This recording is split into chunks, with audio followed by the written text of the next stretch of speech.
Someone recently pointing out to me an article by Barry Overeem. Now, I've seen some of his articles before, and so far I've been impressed with those. This one is called "What If Scrum Masters Only Want to Act on a Team Level?" And I thought this was really interesting because it's a thought that frequently comes up. Actually, it's not an uncommon one. So he starts off his article with, "I recently had an interesting conversation with a manager at a large organization. We discussed the evolving role of Scrum Masters, the growing questions about their value, and whether organizations are seeing actual return on investments. We agreed that the most significant impact from Scrum Masters is not within the team, but in the environment and a broader organization. Initially, I assumed the Scrum Masters in this organization were restricted from engaging beyond their teams, but boy, was I wrong. They actually chose not to. Many Scrum Masters were uninterested in navigating organizational politics, collaborating across departments, or engaging with management to address systemic challenges. Their focus remained firmly on their teams. This wasn't my first time encountering this, but it still caught me off guard and surprised me. Can a Scrum Master truly be effective to operate only at the team level?" So let's stop here. I love the diagram that comes next. So in his article, Barry points out that there's three levels of Scrum Master. Now, I often refer to this as three levels also. Now, for clarification, when I say three levels, I usually say, well, first I remind people that product owners are responsible for organizing the backlog in such a way that the work is easily consumable and it makes it very easy and lightweight for the team to swarm and get the work done. So the team members are responsible for adhering to the goal and setting a sprint goal, adhering to a sprint goal, and delivering products or services that meet the outcome needs of what the product owner is requesting. Now that we got that out of the way, that means that if I'm a team member, I only want to have to build a relationship with one Scrum Master. I don't have to build a relationship with many Scrum Masters.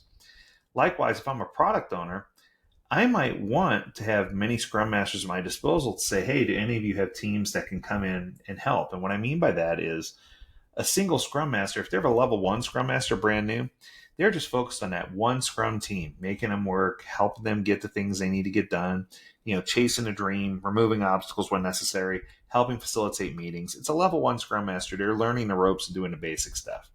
A level two Scrum Master can usually be a Scrum Master for two teams, meaning that they have one team that's pretty smooth sailing and they have another team that maybe is learning the ropes, but they still have the capacity to handle two teams because they're experienced at what they do and they understand basic gist of what a Scrum Master does.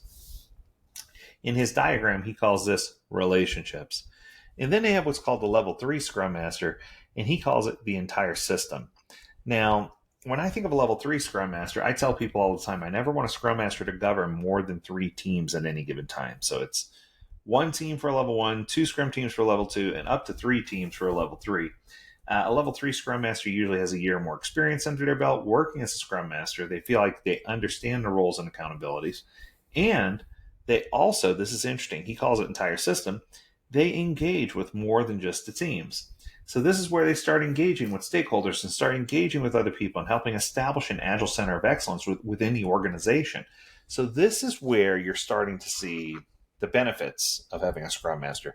This is where you start to see the value. And I think that when organizations start saying they're not seeing value in a Scrum Master, it's typically the number one reason is because they're allocating or associating Scrum Masters with products or projects and not letting Scrum Masters govern teams. And they're making product owners limited to have one Scrum Master for their product or their project instead of letting product owners have free reign in talking to multiple Scrum Masters.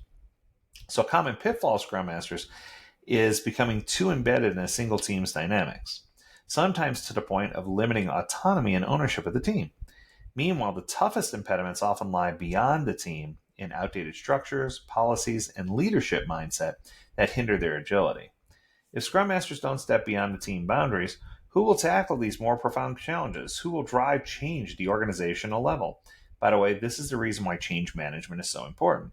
This is the reason why we're starting to see that shift where people are saying we're getting rid of Scrum Masters and hiring change managers or Agile project managers. You're starting to see that more and more. And it's not because it's a different role, it's because the accountabilities are more clear. So because the Scrum Master role isn't just about Scrum, It's about team and organizational development. It's about tweaking an entire system to create an environment, an ecosystem where teams can genuinely thrive and grow and do the things they need to do. Should an organization settle for just a scrum master who only wants to stay within one team's boundaries?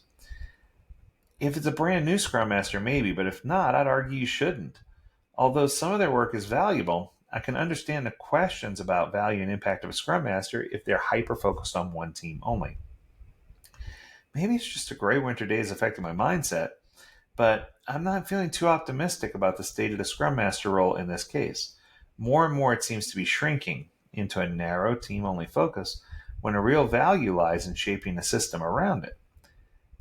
Or is it me that should reconsider the way that I'm thinking and acknowledge that Scrum Master role is primarily focused on teams with an impact on the broader organization being an added bonus? Okay, so I can tell you right now. So Barry, I think that was tongue-in-cheek. I hope it was tongue-in-cheek.